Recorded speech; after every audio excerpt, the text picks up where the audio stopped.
నీ కడుపులో బిడ్డ పెరుగుతుందా? మరి అప్పుడు నువ్వు అబార్షన్ చేయించుకున్నావు అని చెప్పా. మీ అన్నయ్యకి దూరం కావడానికి నేను ఆడిన అబద్ధం.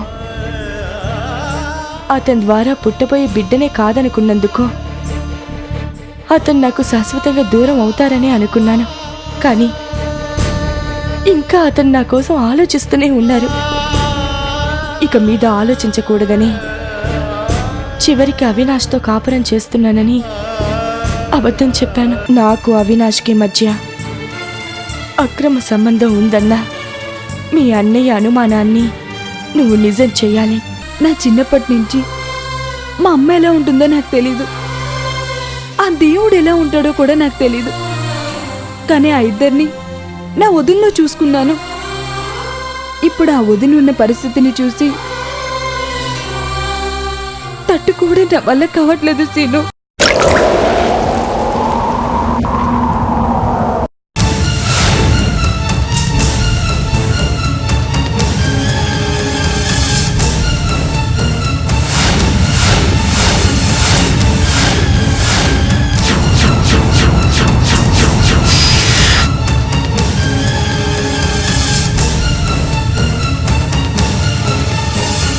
కావ్య, కావ్య, ఏమైంది? ఇటు చూడు, ఏమైంది? మా పెద్దనే సీను.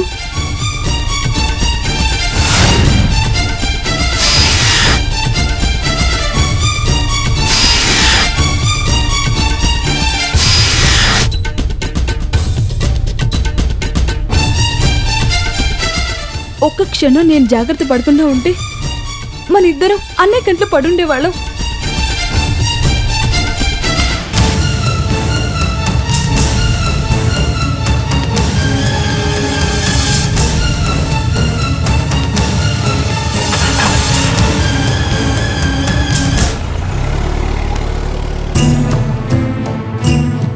ఏంటి కావ్య, ఒక పక్క మీ అన్నయ్యకి భయపడుతున్నావు, ఇంకో పక్క నా స్నేహాన్ని కోరుకుంటున్నావు. అంత భయపడుతూ నాకు దగ్గర కావడం కన్నా నాకు దూరంగా ఉండొచ్చు కదా. ఏంటి సీను, మా అన్నయ్యకి భయపడుతున్నాను కదా అని నీ మీద ఇష్టాన్ని చంపుకోమంటావా? అయినా అలా అంటావేంటి? ఏ నేను దూరం అయితే బాగుంటుందని నువ్వు కోరుకుంటున్నావా? నా అబిటితనం నా మీద నీకున్న ఇష్టానికి అడ్డం పడుతుంది కదూ. అవిడితనం నీ శరీరానికే కానీ మనసుకు కాదు. అన్నీ సక్రమంగా ఉండి కూడా ఎంతమంది నీలా ఎదుటి మనిషి మేలు కోసం ఆలోచిస్తుంటారు చెప్పు. అయినా నా ఉద్దేశం అది కాదు కావ్య. ఇప్పటికే మీ ఇంట్లో ఎన్నో సమస్యలున్నాయి. మన ప్రేమ వ్యవహారం ఇంకో కొత్త సమస్య కావడం ఇష్టం లేకే అలా అన్నాను. అసలు నువ్వు లేని జీవితం నేను ఊహించుకోలేను కావ్య.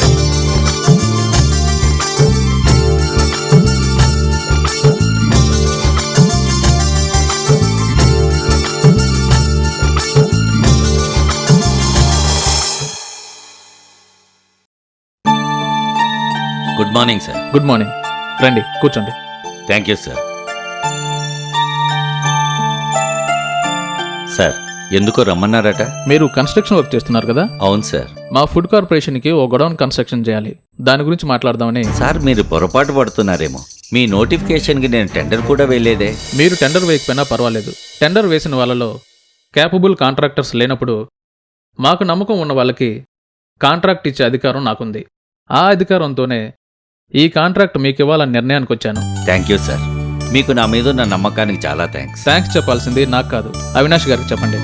ఆయన మీకు ఈ కాంట్రాక్ట్ ఇమ్మని చాలా రిక్వెస్ట్ చేశారు. ఆయన మీ గురించి అంత గొప్పగా చెప్పారు కాబట్టే మిమ్మల్ని నమ్మి ఇంత పెద్ద కాంట్రాక్ట్ మీకు ఇస్తున్నాను. చాలా సంతోషం సార్. నా మీద మీకున్న నమ్మకాన్ని తప్పకుండా నిలబెట్టుకుంటాను. డాక్యుమెంట్స్ అన్నీ రెడీగా ఉన్నాయి. మీకు ఈ ఆఫర్ నచ్చితే ఇప్పుడే అగ్రిమెంట్ చేసుకుందాం.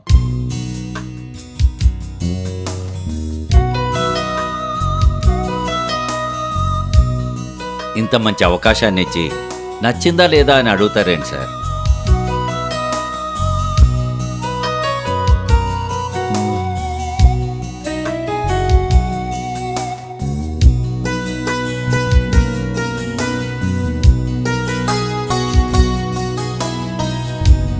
Thank you sir. Thank you very much. Wish you all the best.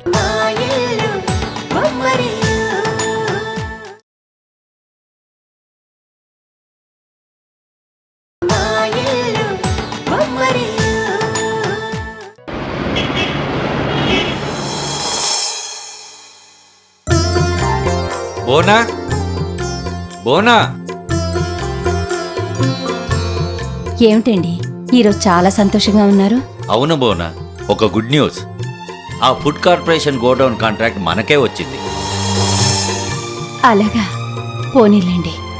మన పరిస్థితిని అర్థం చేసుకొని ఆ భగవంతుడే మనకి అవకాశం ఇచ్చాడని అనుకుందాం. ఈ గొప్పతనం ఆ భగవంతుడిది కాదు బోనా, అవినాష్ది. ఫుడ్ కార్పొరేషన్ గోడౌన్ విషయంలో నేను ఎలాంటి ప్రయత్నం చేయలేదు, కనీసం టెండర్ కూడా వేయలేదు. టెండర్ వేసిన వాళ్ళందరినీ కాదని మనకి అవకాశం ఇచ్చారంటే ఇదంతా అవినాష్ చలవే. తన సొంత ప్రాజెక్టులు ఇవ్వటమే కాకుండా తన ఇన్ఫ్లుయెన్స్ ఉపయోగించి బయట ప్రాజెక్టులు కూడా మనకే వచ్చేలా చేస్తున్నాడు. ఏం చేసినా అతను రుణం తీర్చుకోలేం బోనా. నిజమేనండి, ఈ రోజుల్లో కావలసిన వాళ్ళు ఏ సహాయం చేయటం లేదు. అలాంటిది అవినాష్ మనకింతగా సహాయం చేస్తున్నాడంటే అతను నిజంగానే దేవుడితో సమానం. సహాయం చేయటానికి బంధుత్వాలు ఉండాల్సిన అవసరం లేదు బోనా. ఎదుటి మనిషిలో బాధను అర్థం చేసుకునే మనసు, సహాయం చేసే గుణం ఉంటే చాలు. ఆ రెండూ అవినాష్లో ఉన్నాయి. వయసుకి చిన్నవాడైనా మనసు చాలా గొప్పది. మీరింతగా అతని గురించి చెప్తుంటే నాకు వెంటనే అతన్ని చూడాలనుందండి. అతను చేసిన సహాయానికి కృతజ్ఞత చెప్పుకోవాలనుంది. నన్ను అతని దగ్గరికి తీసుకువెళ్ళండి. తప్పకుండా తీసుకెళ్తా బోనా. గోడౌన్ శంకుస్థాపన ఆ ఇద్దరు దంపతుల చేతుల మీదుగా జరిపించమని అడుగుదాం. గుళ్ళో అతని పేరు మీద అర్చన జరిపించి అట్నుంచటే వెళ్ళి కలుద్దాం. నువ్వు వెళ్ళి త్వరగా రెడీ అవ్వు. సరే అండి.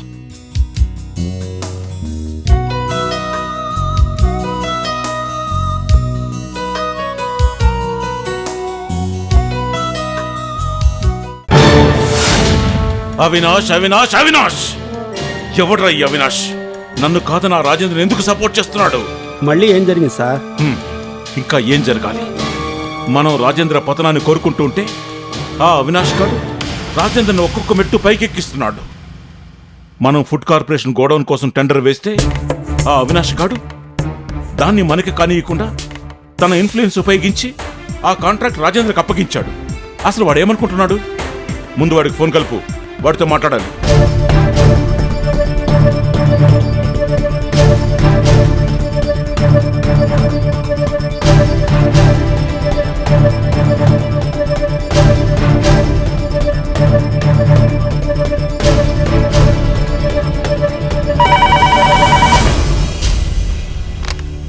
హలో, నేను హరినాథ్ని మాట్లాడుతున్నాను. చెప్పండి, ఎందుకు ఫోన్ చేశారు? చేసిందంతా చేసేసి నన్ను చెప్పమంటావేంట్రా? హర్నాథ్ గారు, కొంచెం మర్యాదగా మాట్లాడండి. ఏంట్రా నీకు మర్యాద ఇచ్చేది? ఎరా, నీకు ఒకసారి చెప్తే అర్థం కాదా? నా మాట అంటే నీకంత నిర్లక్ష్యంగా ఉందా?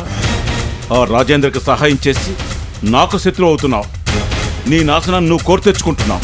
హర్నాథ్, నీ బెదిరింపులకి ఇక్కడ భయపడేవాళ్ళు ఎవరూ లేరు. అయినా నా జీవితమే నాకు పెద్ద శత్రువుగా బతుకుతున్నావాణ్ణి.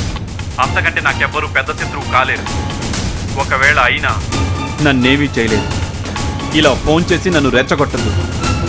రెచ్చగొడితే నువ్వే నష్టపోతావు. నువ్వు ఊహించిన దానికంటే వేగంగా రాజేంద్రని ఉన్నత స్థానంలో కూర్చోబెడతాను. ఏంట్రా వాడంటే నీకంత ఇది? వాడేమన్నా నీకు చుట్టమా, బంధువా? వాడి కోసం నువ్వెందుకురా ప్రమాదంలో పడతావు? ఒక మనిషికి సహాయం చేయటానికి చుట్టరికాలు, బంధుత్వాలు లాంటివి అవసరం లేదు హరినాథ్. మంచి మనసుంటే చాలు. అయినా రాజేంద్రతో నీకు బంధుత్వం ఉంది కదా, ఆయనకి నువ్వేం మంచి చేశావు? నువ్వే మనసు మార్చుకో, అది నీకే మంచిది. మాటలతో చెప్తే మారతావనుకున్నాను. లాభం లేదు. నువ్వు మాటలతో వినే రకం కాదు. నీకు చేతలను చూపించాల్సి వస్తుంది. ఏం చేసుకుంటావో చేసుకో. ఇలా ఫోన్ చేసి నా టైం వేస్ట్ చేయకు. ఫోన్ పెట్టాయి.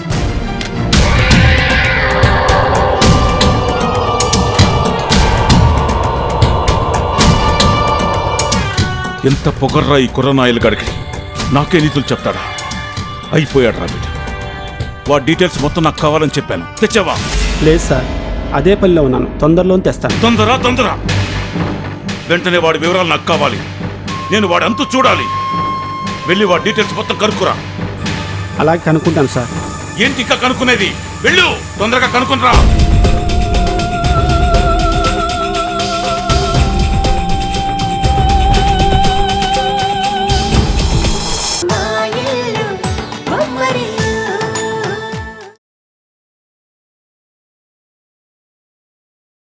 మా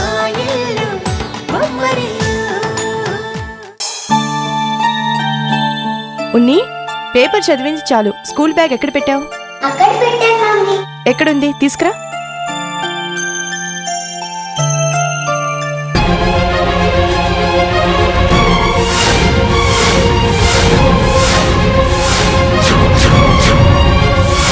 మున్ని ఇట్రా.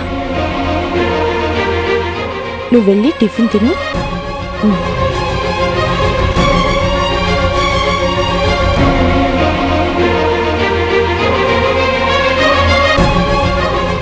నమస్తే బాబు. నమస్తే, కూర్చోండి.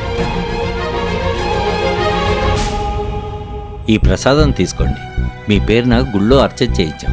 నా పేరు మీద అర్చన చేయించారా? మీలాంటి మంచివాళ్ళు బాగుంటే మాలాంటి వాళ్ళము బాగుంటాం. అందుకే మీ పేరు మీద అర్చన చేయించాం బాబు.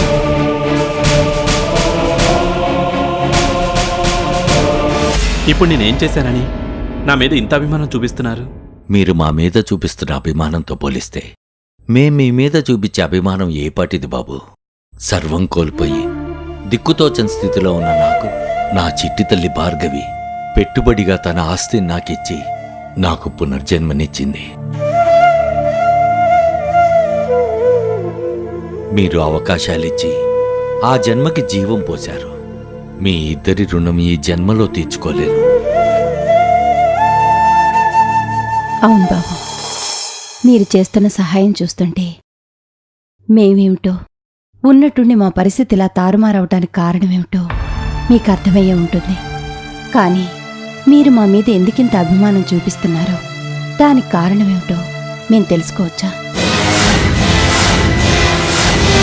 మీకు సహాయం చేయమని నాకు భార్గవి చెప్పింది.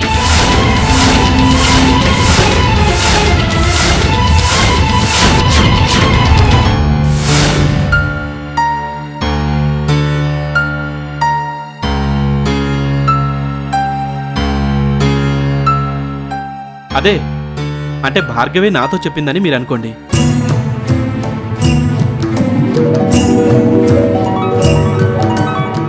నిజానికి భార్గవి ఎవరో నాకు తెలీదు. భార్గవి మీకు చాలా సహాయం చేసిందని చెప్తున్నారు కాబట్టి మీకు మరింత సహాయం చేయమని ఆ భార్గవే నాతో చెప్పిందనుకోండి. చూడండి, ఎవరు చెప్పారన్నది కాదు, మీ పరిస్థితి ఏంటో నాకు తెలుసు, మీ మంచితనం ఏంటో కూడా నాకు తెలుసు. అందుకే నాకు చేతనైంది నేను చేయాలనుకున్నాను.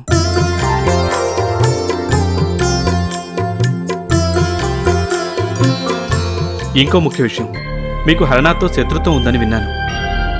వీలైనంత తొందరగా ఆ శత్రుత్వం తొలగిపోయే ప్రయత్నం చేయండి.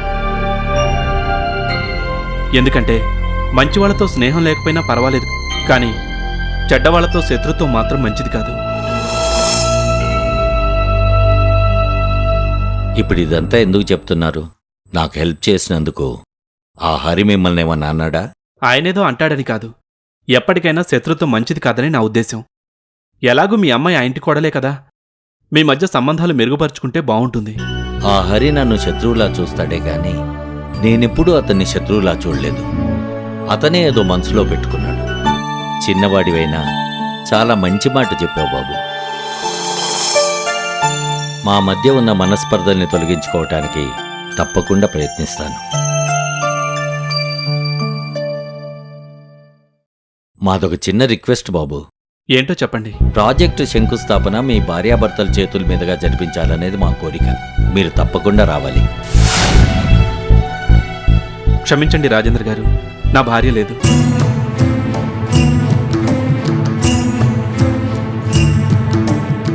తను అమెరికాలో ఉంటుంది. నేను పాప ఇక్కడే ఉంటున్నాం. వీలు చూసుకొని తప్పకుండా నేనే వస్తాను. చాలా సంతోషం బాబు. వెళ్ళొస్తాం. నమస్తే. వస్తాం బాబు. మంచిది.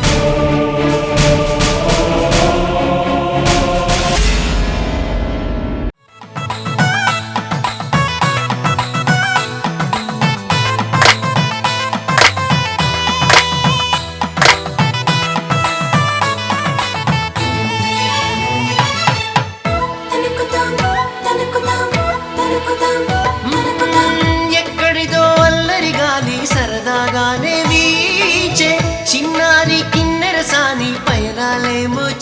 చూసి